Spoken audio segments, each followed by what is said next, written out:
Muy buenos días para todos nuestros asistentes. Soy Lina Garzón y les doy la bienvenida a este importante tema, promoción de la seguridad ante emergencias y desastres en organizaciones.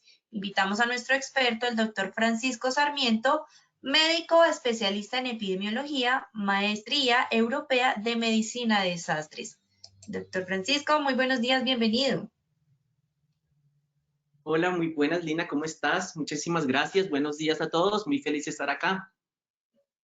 Doctor, nuevamente te volvemos a encontrar en este espacio. Bienvenido. Te dejo con nuestros asistentes para que demos inicio, por favor. Perfecto, Lina, muchas gracias. Entonces, momento, cierro acá. Listo, perfecto.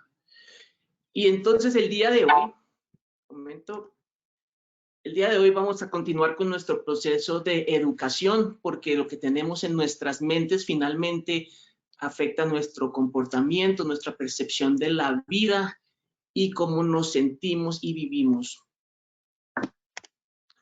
El tema de hoy es promoción de la seguridad y continuamos así en la ruta de conocimiento de gestión del riesgo. Vamos a tener dos momentos. Uno, vamos a hablar de promoción de la seguridad y en el segundo momento vamos a hablar de estrategias para lograr un cambio comportamental.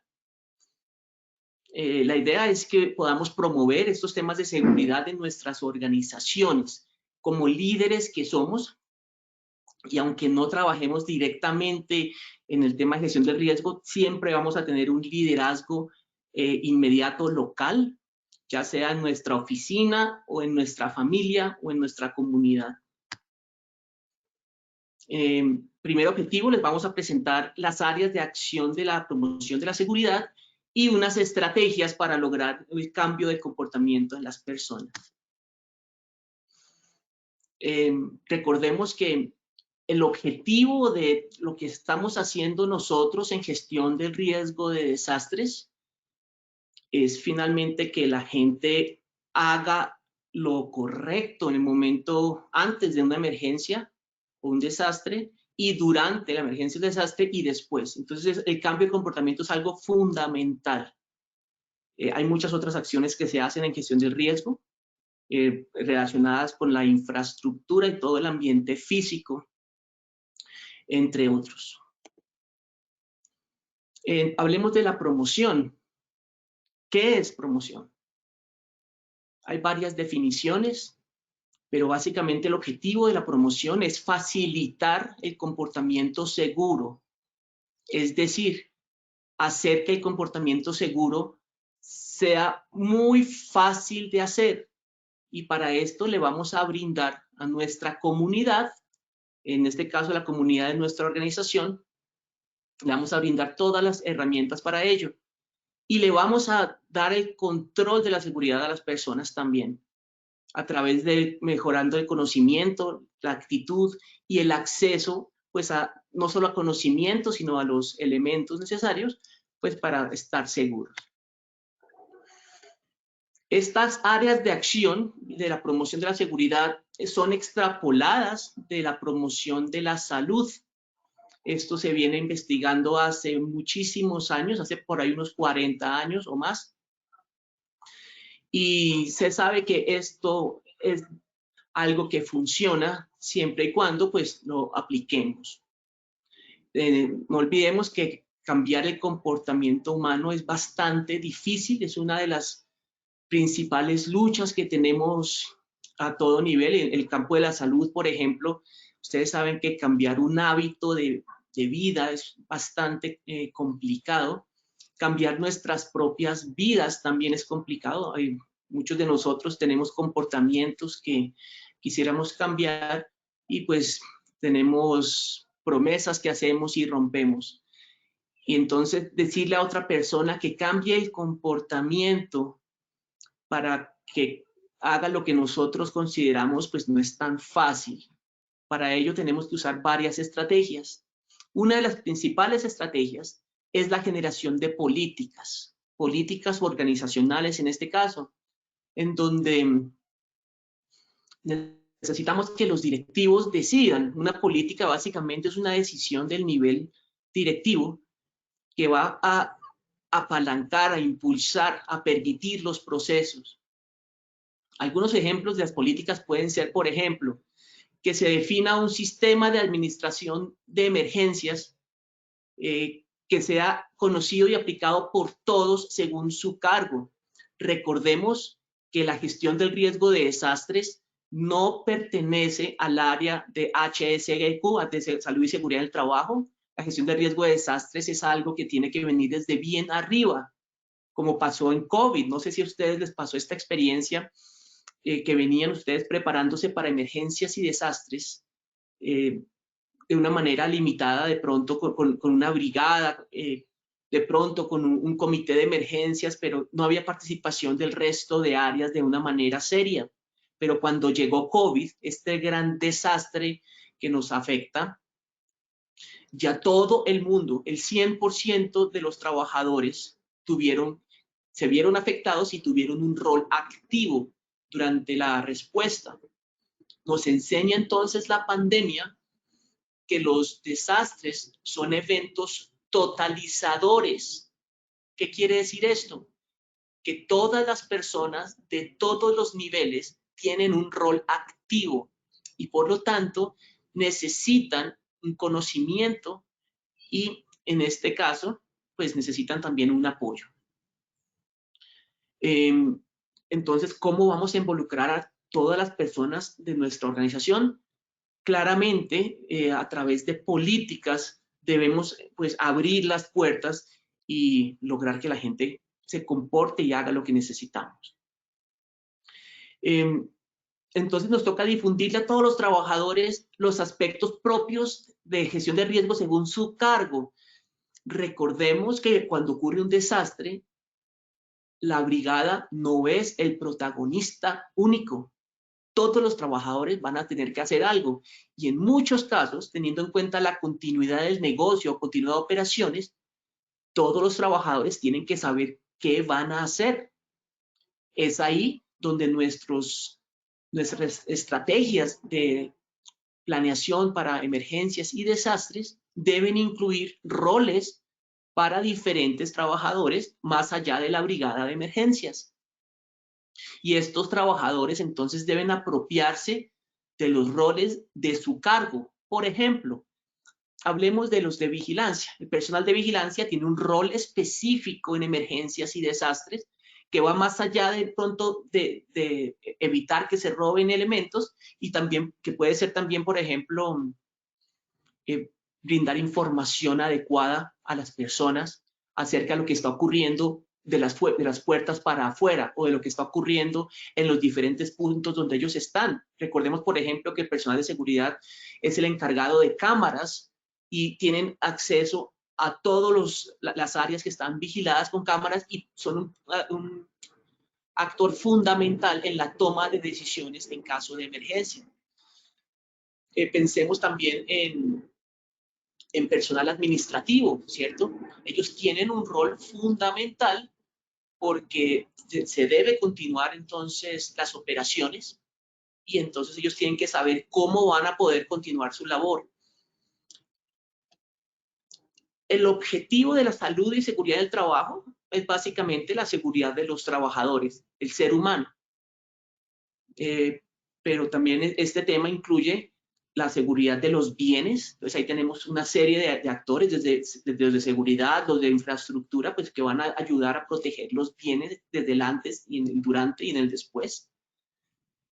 También tenemos la protección de los procesos críticos de nuestra organización. Eso entonces está a cargo pues del plan de continuidad del negocio, pues que busca básicamente que podamos continuar operando. De pronto no en el primer momento, porque siempre el momento de impacto de un desastre, pues genera un caos y nos tenemos que sobreponer a ese caos. Recordemos, por ejemplo, las primeras semanas de COVID, cómo nos estábamos reorganizando, pero en un terremoto entonces la reorganización no es de semanas, sino pues puede tomar varios días.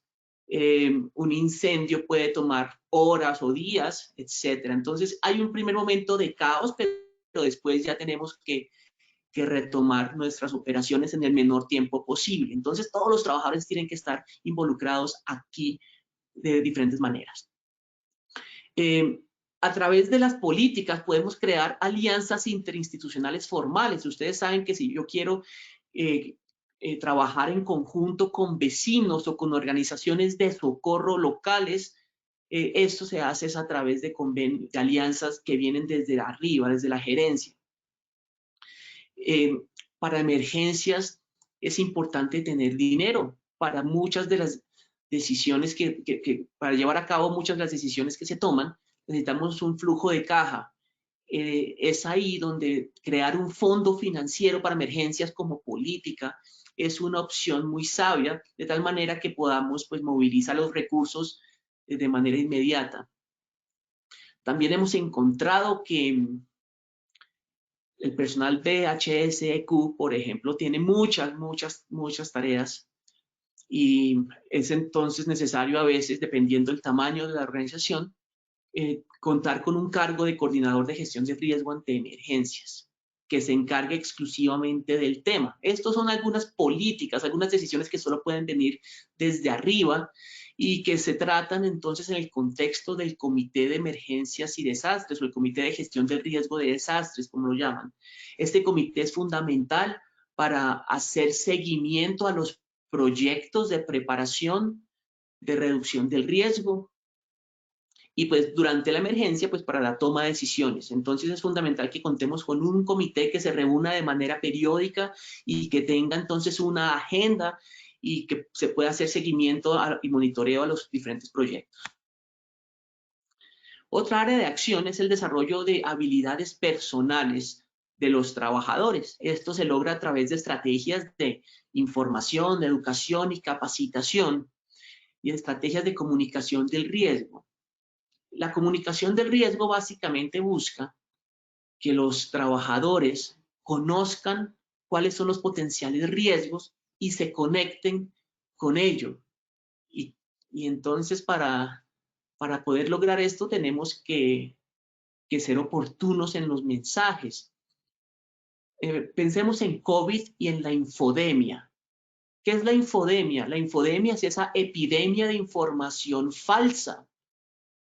Ustedes han visto cómo en las redes sociales hay tantos mensajes que son falsos, a veces suenan bien intencionados, pero técnicamente son incorrectos.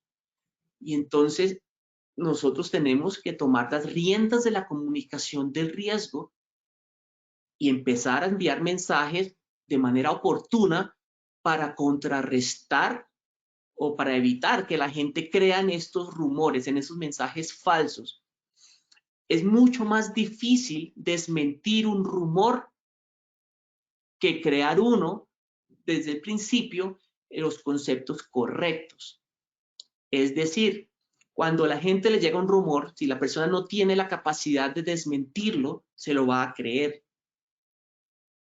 Entonces el trabajo nuestro para enseñarle a la persona lo correcto, pues va a ser mucho más largo. Pero si nosotros tenemos un plan de comunicación del riesgo durante la crisis, entonces nosotros vamos a poder ser los primeros que hablamos y los que sembramos esa primera semilla, esa primera categoría, que va a servir de referencia y va a orientar a las personas.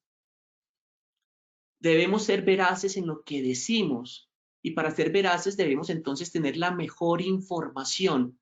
En el caso de COVID, pues eso implica tener acceso, pues como ustedes lo saben, a las fuentes de referencia más serias, ya sea a nivel científico o a nivel gubernamental. Y no podemos decir mentiras, porque si decimos mentiras, pues ya estaríamos entonces perdiendo la confianza. O si no hacemos un mensaje técnicamente correcto, desmentir eso después es un problema y los siguientes mensajes pues van a generar duda en las personas. Entonces el tema de la confianza es algo fundamental. ¿Qué estrategias podemos generar nosotros para que nuestros mensajes sean confiables? Con respecto a la comunicación de riesgo hay varias ideas también. No todo el mundo necesita ni debe tener la misma información. El nivel estratégico gerencial pues requiere una información en el antes de la emergencia, en el durante y en el después. Una información que sea pues ya concisa, concreta, que les pueda llevar a la toma de decisiones. No toda la información es necesaria para el nivel directivo, porque pueden perderse en detalles que no hacen parte de lo que ellos necesitan saber. Y de la misma manera, no toda la información es necesaria para los diferentes cargos operacionales de la empresa. No todo el mundo, no a todo el mundo se le puede comunicar la información de la misma manera. Entonces, ustedes saben, por ejemplo, que hay personas que no tienen el nivel educativo para comprender los mensajes y nos toca entonces simplificarlos de la mejor manera, aunque en la simplificación se pierda un poco de la exactitud técnica, pero más vale pues que la gente quede con un mensaje claro a que se confunda. Ustedes vieron con COVID toda la información científica que había y la dificultad para transmitir esa información. Entonces es muy importante que hagamos los mensajes de manera contundente. La discapacidad es algo pues muy claro, ¿cierto? Hay personas que tienen discapacidades no solo físicas, sino cognitivas también, personas que no entienden o no aprenden tan rápido, y ahí es importante tener en cuenta esto y conocer, obviamente, quién es nuestra población objeto, pues con el fin de saber cómo adaptamos nuestros mensajes, pensando en personas con problemas de audición, de visión, incluso pues con problemas funcionales a otro nivel, de tal manera que podamos adaptar los mensajes. El tema del tiempo pues es algo muy claro. No tenemos tiempo para aprender todo lo que tenemos que aprender. Hay grupos dentro de nuestra organización que tienen mucho menos tiempo para aprender. Hay grupos con los cuales podemos trabajar por tiempos más prolongados y hacer talleres, incluso salidas o salidas de varios días. Entonces, es importante tener en cuenta cómo nosotros segmentamos nuestra población y de esa manera aplicamos estrategias para cada uno de nuestros grupos. No todo el mundo tiene acceso a las mismas fuentes. Si nosotros estamos pensando en una estrategia a través de Internet, pues hay que tener en cuenta claramente que no todos los trabajadores tienen acceso a Internet. Si vamos a hacerlo por celular, pues a través de las redes sociales, no todas las personas tienen el mismo acceso a las redes sociales, ya sea por temas técnicos, temas de los celulares y problemas de memoria de los celulares que se llenan de fotos, entonces no podemos enviarle muchas fotos a algunas personas. Hay personas que por sus creencias o por su nivel cultural no manejan de la misma manera las redes sociales, no están chequeando constantemente estas redes. Entonces es muy importante que conozcamos y que dialoguemos con las personas para conocer cómo podemos interactuar y compartir esta información valiosa en el antes, en el durante y después de una emergencia, pues con ellos. Existen diferentes tipos de mensajes que tenemos que trabajar.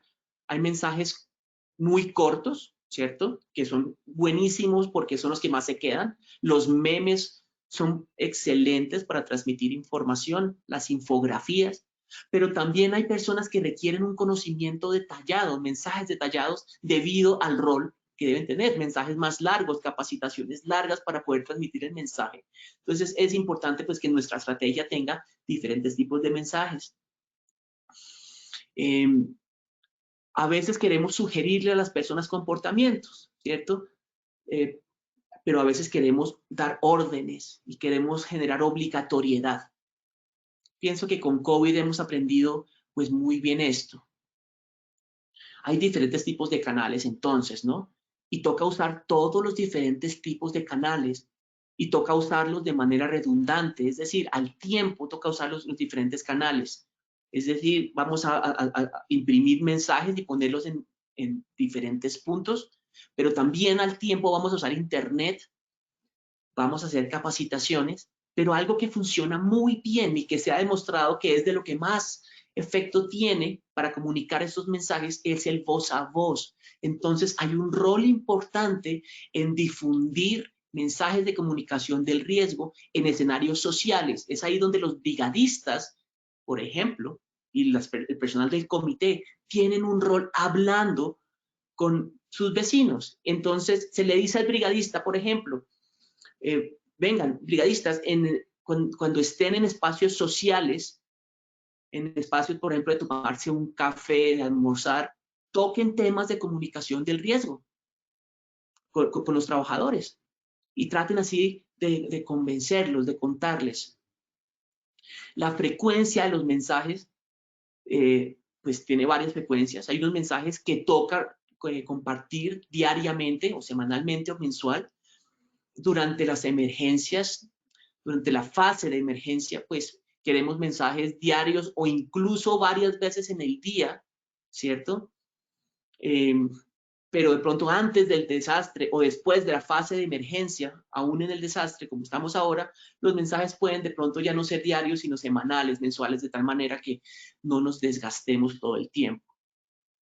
Algo que es importante es que para que las personas les entren estos mensajes, deben venirles de diferentes fuentes, debe ser siempre el mismo mensaje, un mensaje consistente que no tenga contradicciones y debe mantenerse en el tiempo. Recordemos que si queremos generar cambios, esos cambios nunca se van a dar de un día para otro.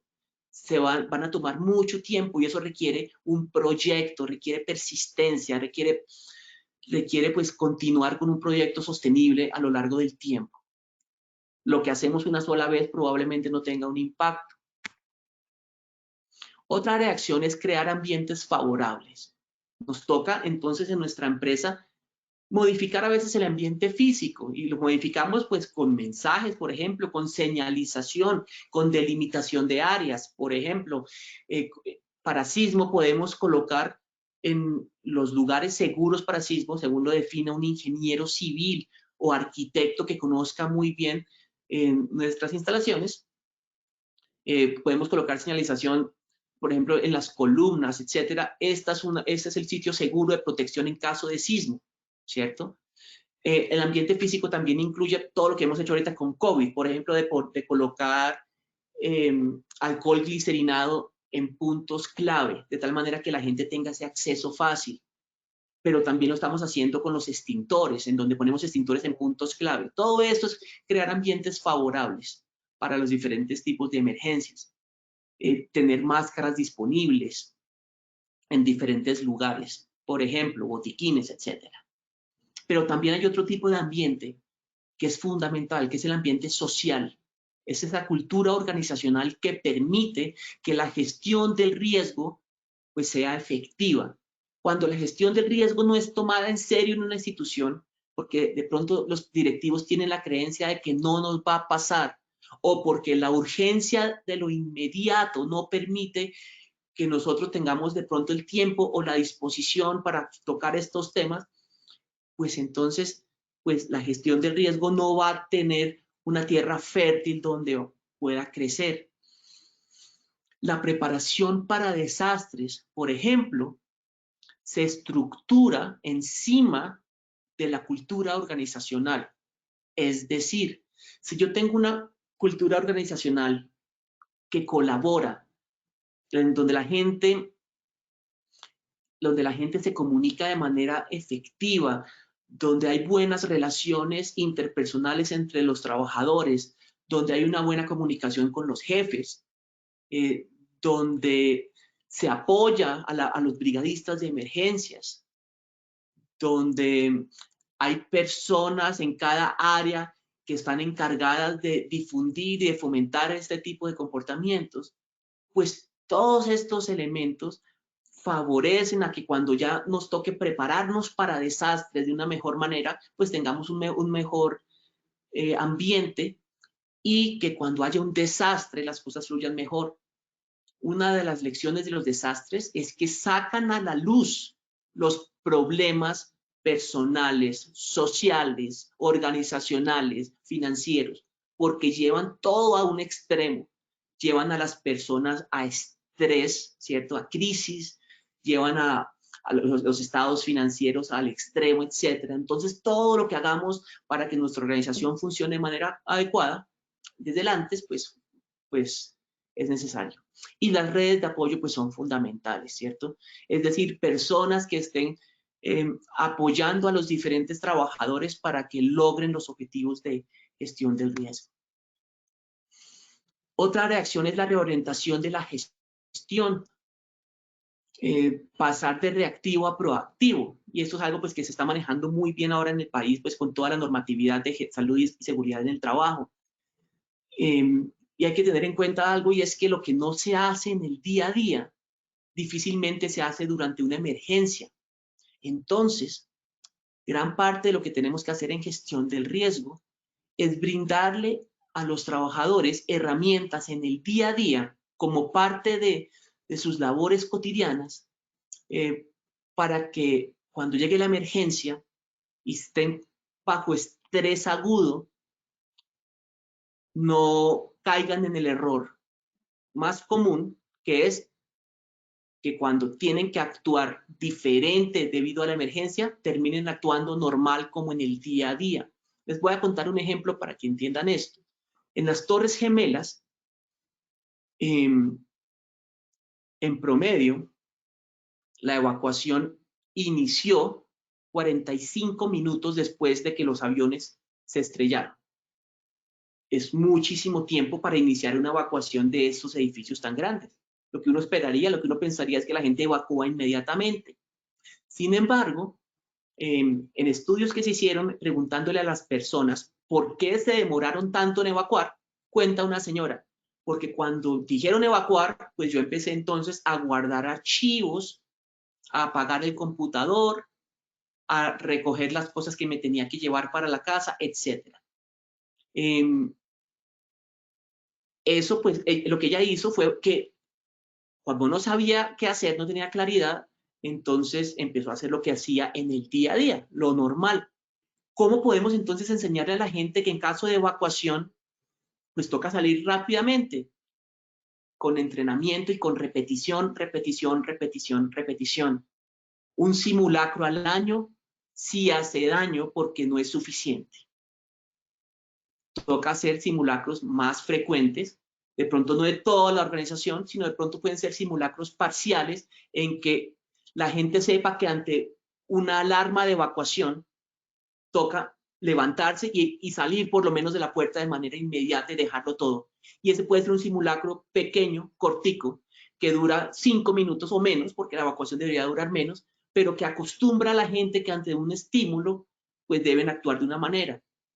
Algo que también se hace, pues, para que la gente no actúe de manera normal en un escenario anormal, es, por ejemplo, empoderar a los brigadistas para que cuando suene esa alarma, automáticamente el brigadista empiece a decir, evacúen, evacúen, evacúen, y empiece como a gritar y a generar esa presión para que las personas entonces tengan claro lo que toca hacer. Y pues claramente nos toca trabajar con todos los directivos, con todas las áreas. Y si bien esto aumenta el trabajo, esto es lo que funciona.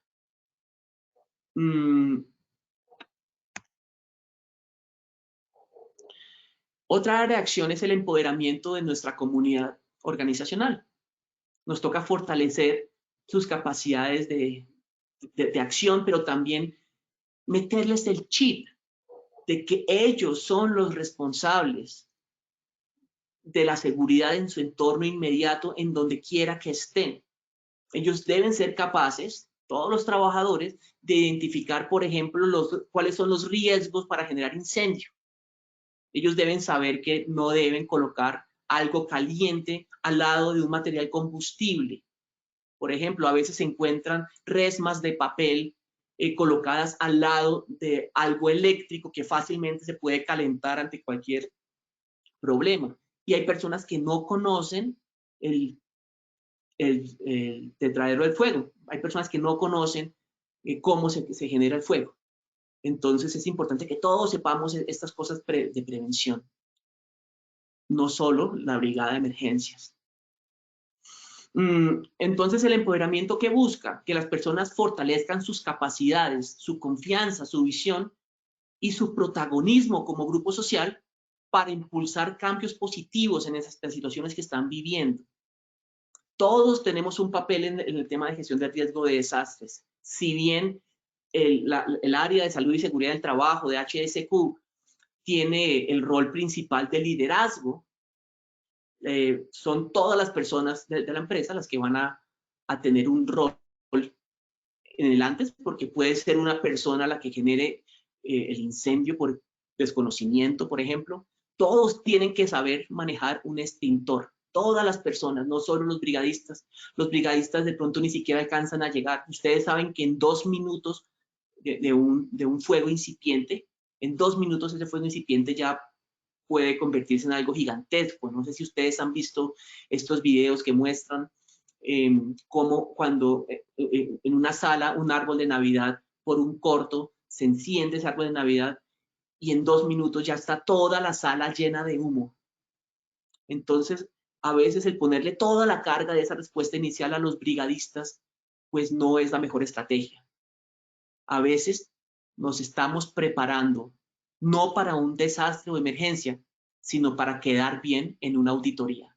Y son dos filosofías completamente diferentes. Quedar bien en una auditoría es muchísimo, muchísimo más fácil que responder de manera efectiva ante una emergencia o desastre. Entonces, cuando cumplimos los estándares y cuando pasamos la auditoría, debemos saber que ese es solo el primer paso, el mínimo. Debemos ir más allá de esto y debemos saber vender esa idea a los directivos.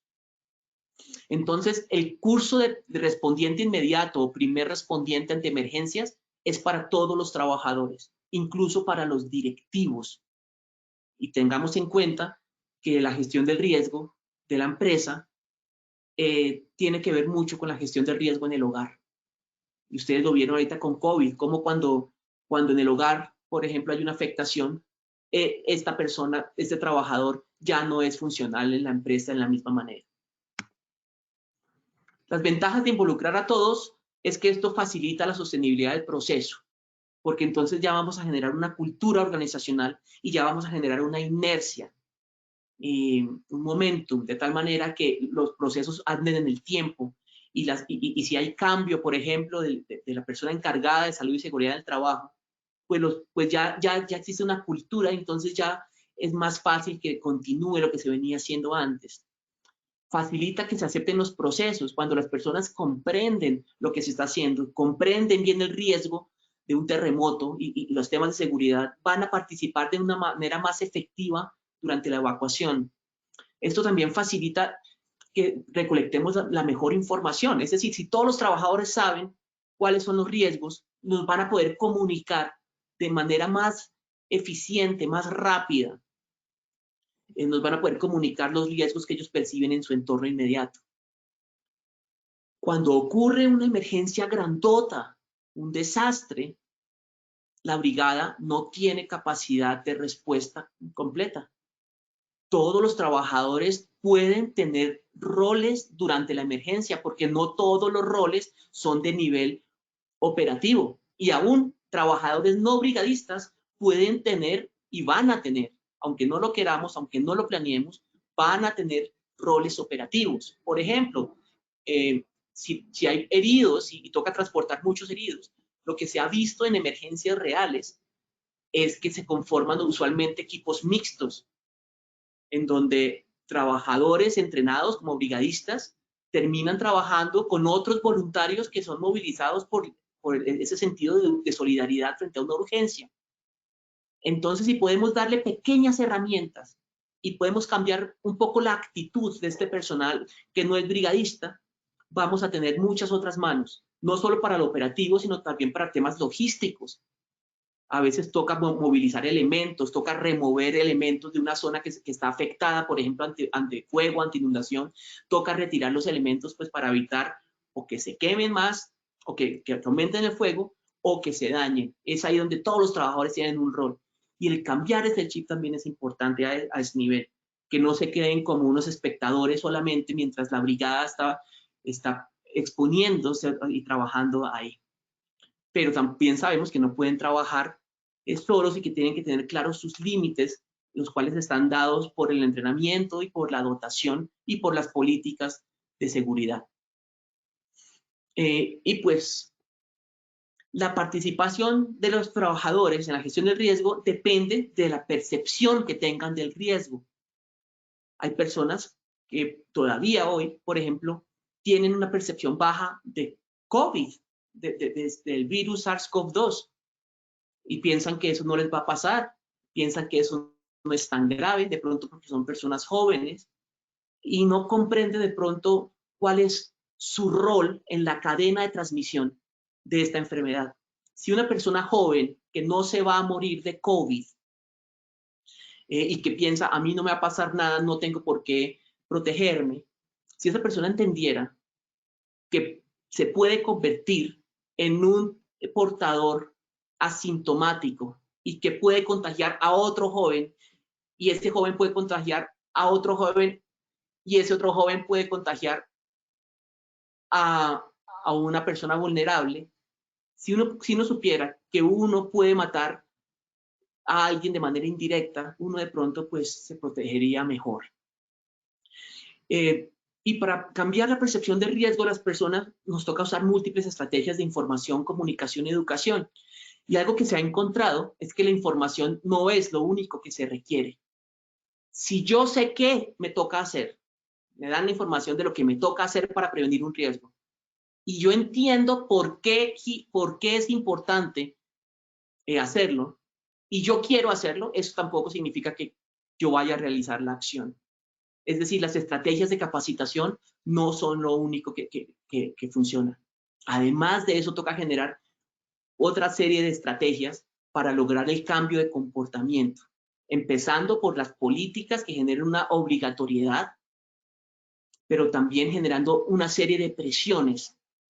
Es ahí donde entran los modelos de cambio comportamental. Estos modelos de cambio comportamental que se encuentran múltiples en Internet, hay muchas opciones, nos permiten tener en cuenta qué tipo de mensajes o de estrategias voy a utilizar para que la gente cambie el comportamiento. Entonces les voy a dar un ejemplo con un modelo que se llama el modelo de creencias en salud, pero que lo podemos usar perfectamente en el campo de la seguridad, porque la seguridad y la salud tienen muchísimos elementos en común. Entonces este modelo dice, para que la gente cambie el comportamiento, pues tiene que percibir que es susceptible. Hay personas que piensan que no son susceptibles, muchas veces por ignorancia. Entonces debemos hacer mensajes para mejorar su susceptibilidad. A veces también nos toca trabajar con la severidad percibida. Hay personas que dicen, no, es que un terremoto en Bogotá no va a ser grave. Nos toca entonces enseñarles que sí va a ser grave, que tenemos 3 terremotos por siglo, más o menos históricamente, 2 a 3 terremotos por siglo, de los cuales un terremoto por cada siglo ha sido Mercalli 8, es decir, daños severos, y que si se repitiese hoy en Bogotá, voy a dar el ejemplo de Bogotá, y los terremotos por siglo son de Bogotá, discúlpeme, a nivel nacional. Si se repitiese en Bogotá un terremoto como el de 1827, tendríamos más de 10.000 muertos y más de 50.000 heridos, según los estudios que se proyectan en el día de hoy. Pero la gente no sabe esa severidad porque no conocen. Es ahí donde es muy importante que nosotros conozcamos qué tan severo puede ser el impacto de esto. O, por ejemplo, los que trabajamos en salud, sabíamos hace años que venía esta pandemia. Una pandemia venía. Y también sabemos que hay 3 pandemias por siglo en promedio en el mundo, obviamente. Y sabemos que después del COVID van a venir otros. Y sabemos que en el siglo XX estuvo la pandemia de 1918, estuvo la pandemia de 1957, la de 1968. Y todas dejaron más de 1 millón de muertos. La de 1918 dejó más de 50 o 100 millones de muertos, no se sabe cuántos. Sabemos que después de COVID va a venir otra. Entonces, a veces las personas no saben esto y no toman en serio la gestión del riesgo. Imagínense si hubiéramos tomado en serio el tema de pandemias antes de COVID. Habríamos podido haber hecho algo mejor. Beneficios percibidos, pues también toca abordarlos. Entonces, ¿qué beneficios les podemos mostrar a las personas de prepararse? Beneficios no solo en la organización, sino en su vida comunitaria y familiar. Pensando en el tema de desastres. Es importante también en nuestras estrategias de comunicación para el cambio comportamental, abordar las barreras percibidas. Entonces, nos toca hablar con los trabajadores y preguntarles. La comunicación siempre es bilateral en este caso. Debemos preguntarles, venga, ¿usted por qué no participa en los simulacros? ¿Usted por qué no se prepara? ¿Usted por qué no apoya a los trabajadores que quieren ser brigadistas? De esa manera, de conocer todas las barreras para el comportamiento, podemos generar estrategias, soluciones, pues para que las personas tengan los argumentos o de otra manera, con obligatoriedad, etcétera, pues logren, o cambiando el ambiente, pues logren cambiar el comportamiento. Y autoeficacia, por ejemplo, es que la persona comprenda que lo que está aprendiendo lo puede usar, que la persona se sienta que va a ser capaz de llevar a cabo lo que le estamos enseñando. Eso es autoeficacia. Yo saber que durante una emergencia voy a poder hacerlo. Eso requiere entrenamiento y retroalimentación, que las personas hagan las cosas y les digamos, y las acompañemos y les digamos, muy bien, lo hicieron de manera efectiva. También es importante entender que no todo el mundo está en el mismo punto para el cambio comportamental. No todos los mensajes le sirven para todo el mundo igual. Es decir, hay personas que frente a un comportamiento ni siquiera han contemplado cambiarlo. Hay personas que no son conscientes del problema. Por ejemplo, nos pasó con COVID. Hay personas que ni siquiera estaban pensando que una pandemia era posible. Hay personas que ni siquiera saben que un incendio es posible, entonces ni siquiera piensan en tener detectores de humo, en tener extintores, por ejemplo, en el hogar, por ejemplo. En las empresas, pues, tenemos la normatividad pues, que nos fomenta esto, pero frente a un cambio, si la persona ni siquiera es consciente del problema, no puedo decirle que cambie. Me toca generar una estrategia para que la persona empiece a ser consciente. Entonces nos toca conocer primero nuestra población para saber qué decirle a cada grupo o para saber que nos toca usar estrategias diferentes durante toda nuestra estrategia de comunicación. Entonces, hay personas que ni siquiera contemplan el cambio, a ellos nos toca darle información para que sean conscientes, oiga, mire, esto puede ocurrir. Hay personas que saben que puede ocurrir y están contemplando cambiar el comportamiento, están contemplando entrenarse, están contemplando tener un plan familiar de emergencias, están contemplando pues comportamientos deseables, pero no los han llevado a cabo. Para estas personas nos toca impulsarlas, nos toca decirles, oigan, sí, bien que lo esté contemplando, pero nos toca hacer algo ya. Hay personas que dicen, yo sí quiero cambiar y lo quiero hacer pronto, lo quiero hacer, pero estoy preparándome para este cambio. A estas personas el mensaje, pues es, pues hagámoslo ya, cambiemos. Si estás preparándote, te ayudo a prepararte para que lo hagamos ya. Hay personas que están en este momento preparándose y que están motivadas y que son nuestros brigadistas, por ejemplo, voluntarios, o que son personal que está motivado y que dice, oiga, esto sí toca tomarlo en serio. Para estas personas que ya están en la acción, pues nos toca ayudarles con todo. Este es como el ideal, estas personas que están en la acción. Y los que ya hicieron todo y lo hicieron bien, nos toca ayudarlos a mantenerse en el comportamiento. Y para cada uno de estos puntos hay diferentes estrategias. Entonces aquí estamos viendo que este tema de promoción, de comunicación, no es el mismo para todos. Hay diferentes creencias en cada persona, diferentes momentos. Y hay diferentes estrategias, entonces. Y de entre las estrategias, la mejor estrategia siempre va a ser dar ejemplo. Entonces es ahí donde tenemos brigadistas, pero no solo brigadistas, sino también champions. ¿Qué es un champion? El concepto de champion básicamente es una persona que yo recluto en un área para que esta persona lidere de muchas maneras, de manera explícita y de otras maneras más encubiertas, digamos, este tema y que se encargue de hablar con los demás y de manera, en un contexto social, de difundir los mensajes de gestión de riesgo de desastres. Pero el ejemplo, más que la práctica, es lo que funciona.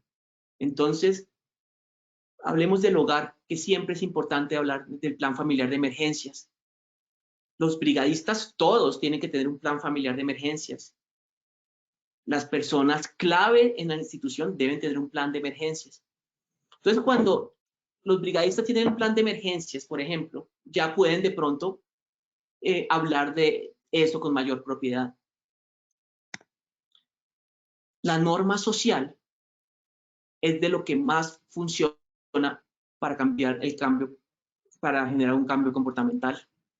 La norma social es, por ejemplo, el uso de máscara. Ustedes no sé si les ha ocurrido que entran a un lugar y todo el mundo tiene máscara y ustedes no tienen máscara y sienten las miradas, o si no las sienten, se imaginan las miradas y los pensamientos críticos de las personas y entonces se ponen la máscara por una presión social. Esto es algo que funciona muchísimo. Para esto entonces necesitamos colaboración de todos los trabajadores. Si en una evacuación, por ejemplo, existe una cultura en la que la gente está tomando en serio esto, entonces los nuevos o los apáticos van a sentir esa presión social para evacuar. Experimentos que se han hecho en ascensores, por ejemplo, son muy interesantes, en donde tienen una persona que usan como experimento y tienen varios actores que meten en el ascensor. Estos actores se giran todos para un lado, por ejemplo, y la persona que estamos usando como sujeto de investigación, cuando ve que todo el mundo se giró para un lado, se gira para ese lado, porque siente la presión.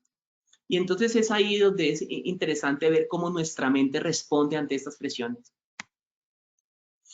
Pues la estrategia incluye obviamente realizar cursos y talleres para todos los trabajadores, teniendo en cuenta las limitaciones de tiempo que puedan tener. Entonces hay estrategias, por ejemplo, de capacitación en el puesto de trabajo que son muy rápidas y que en 10 minutos podemos, los brigadistas, por ejemplo, llegar a un puesto de trabajo con permiso, con autorización del jefe del área y podemos entrenar a la gente en aspectos básicos. Les podemos decir entonces el puesto de trabajo. Les podemos enseñar cosas básicas como en caso de sismo en esta área puntual, estos son los puntos seguros. Ubíquense debajo de la mesa. Hagamos el ejercicio todos, por favor. Entonces la gente hace el ejercicio y ahí se demora 1 minuto, 2 minutos. En este puesto de trabajo, los extintores están ubicados allá, allá y allá. Ustedes dos vayan por extintores. ¿Cuánto se demoran yendo por el extintor? Tráiganlo. Y le enseñamos en ese momento, en 5 minutos a las personas, aspectos básicos de manejo de extintor, manejo del fuego, de cómo toca entonces activar el sistema, evacuar a las personas del área, evacuar los bienes que se pueden estar quemando, que se van a ir a quemar, cómo se corta entonces la electricidad, cómo se cierran las puertas pues para que no se expanda el fuego, etcétera. Y eso lo podemos hacer en un corto periodo del tiempo de manera práctica en el lugar de trabajo con los elementos, con los recursos y la infraestructura de ese lugar. Otra estrategia es darme cuenta de que puedo hacer lo que me dicen. Esto es lo que se llama autoeficacia. Ese es un aspecto fundamental. Si las personas saben que son capaces de manejar un extintor y lo usan y el instructor les dice muy bien, entonces ya las personas que como lo hicieron, pues ya van a sentirse más confiados y lo van a poder hacer en el caso de una emergencia.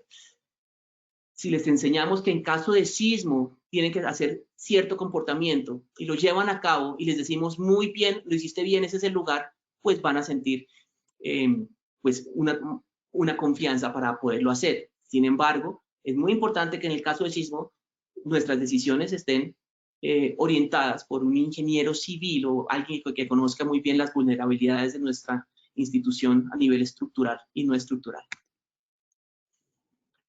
Otra estrategia fundamental es que las personas estén entrenadas en manejo del estrés y en manejo de emociones.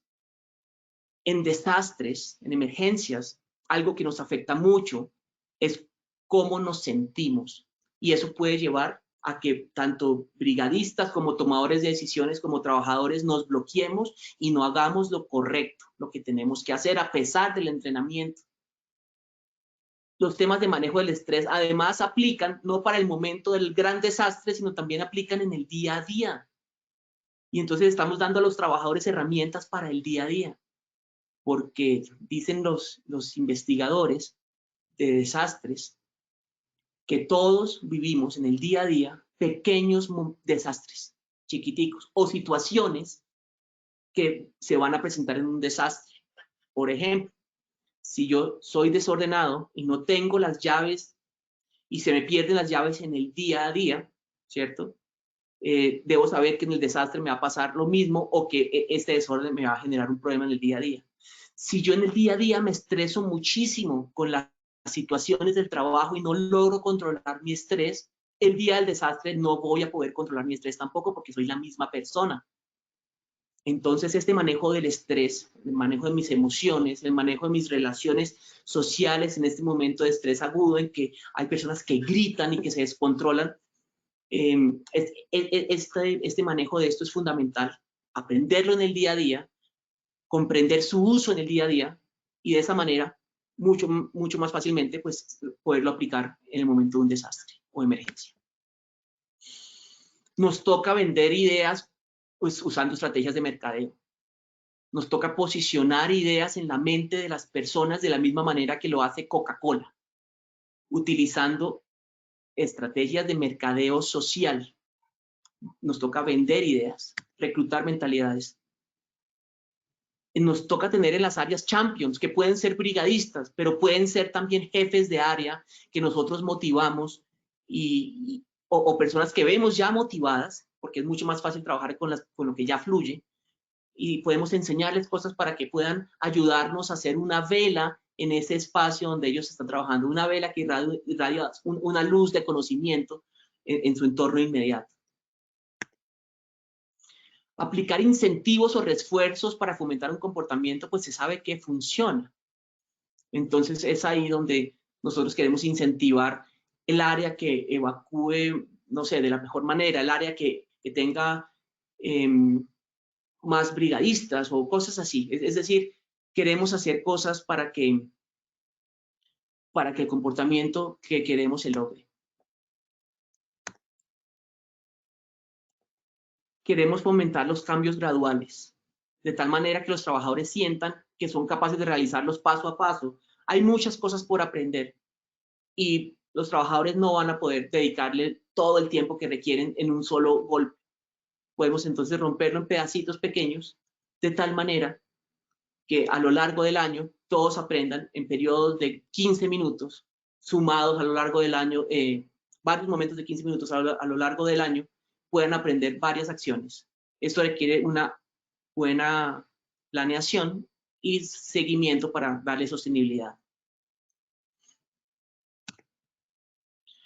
El falso sentido de invulnerabilidad es una creencia que tenemos los seres humanos como mecanismo de defensa y creemos entonces que no nos va a pasar nada malo.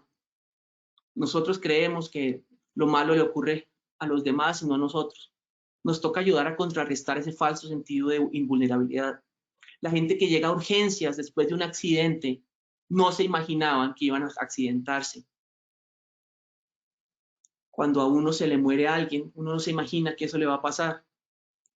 Entonces, es importante no creerle a nuestra mente, porque a veces nuestra mente nos engaña. Es ahí donde debemos enseñar a la gente, oiga, venga, ¿usted cree que no va a haber un terremoto y que no le va a pasar nada? Sí, sí hay terremotos y sí nos puede afectar. De pronto no aplastarnos, pero de pronto sí, y lo más probable es que no vayamos a saber qué pasó con nuestra familia hasta que no nos veamos con ella. Es decir, ustedes saben que en terremotos no hay comunicaciones, no hay celular, no hay internet. Incluso en los partidos del Mundial, cuando Colombia pierde o gana, se bloquea la señal de celular, por ejemplo. Entonces, existen riesgos más allá de la muerte en un desastre. Nos quedamos sin agua también, nos quedamos sin electricidad. Las vías de comunicación colapsan, entonces no vamos a poder movilizarnos en carro o en bus a nuestro hogar y nos toca caminar. Hay una serie de cosas que ocurren en un desastre que las personas ni se imaginan y que piensan que son invulnerables. Es ahí donde es importante pues, que nosotros les enseñemos que sí lo pueden ser. Incluso con COVID, ustedes saben que muchas personas no creen que les va a pasar. En el momento de presentar la información a las personas, nos toca presentar la información de manera tangible, de tal manera que sea fácil de asimilar. Es decir, les podemos decir ideas como que por cada peso que nosotros invirtamos en preparación, en gestión del riesgo, de desastres, nos estamos ahorrando 4 pesos en todo el proceso de recuperación. Es decir, es mucho mejor invertir hoy. Y estamos usando entonces imágenes que le queden a la persona fáciles de entender, que le queden más claras. La gente odia perder más de lo que ama ganar. Es decir, cuando yo presento estrategias de gestión del riesgo, debo enfocarme en los aspectos negativos más que en los positivos, porque así funciona nuestra mente. Si yo le digo a usted, si hace esto, le doy 10,000 pesos, o si hace esto, pierde 10,000 pesos, lo más probable es que cuando yo le diga que pierde, va a cambiar más fácil, así yo le digo va a ganar, porque nos duele más perder. Entonces, esta es una manera de pronto de reenfocar los mensajes hacia lo negativo, teniendo en cuenta que lo positivo también lo presentamos, pero lo negativo es algo que tiene mucha fuerza. Y las estrategias que nosotros usemos debemos evaluarlas con indicadores. Estos indicadores pues son fundamentales porque nos van a permitir mejorar los procesos y retroalimentarlos. Entonces, si tenemos estrategias que hacemos aisladas, sin seguimiento, no vamos ni siquiera a poder darle sostenibilidad a los proyectos, porque ustedes saben que la rotación de trabajadores es frecuente, etcétera, y a veces en las áreas se va la persona que venía haciendo un proyecto y entonces se cae ese proyecto. Entonces, cuando le metemos un poco de indicadores, de administración a los proyectos, pues vamos a tener la mejor oportunidad. Y eso es básicamente nuestro tema. Entonces, como conclusión, no solo son intervenciones aisladas, sino que son procesos. Son los procesos a largo plazo los que cambian el comportamiento. El tema no es un tema de brigadas de emergencias, es un tema que viene desde arriba y que afecta a todos los trabajadores y todos tienen un rol en el antes, en el durante y en el después. Y eso implica que nosotros vendamos las ideas a las directivas. Muchísimas gracias. Doctor Francisco, a ti muchas gracias por habernos acompañado el día de hoy con este tema tan importante como siempre, como cada sesión. Esperamos, por supuesto, verte en una próxima ocasión. ¿Me escuchas? Muchas gracias a todos ustedes. Claro que sí, Doc, y por supuesto a todos, gracias por su participación. Recuerden seguir visitando Posipedia para que visualicen el cronograma de la siguiente semana, se inscriban y sigan participando de todas nuestras acciones educativas. Los dejamos con el siguiente video, que tengan un feliz día.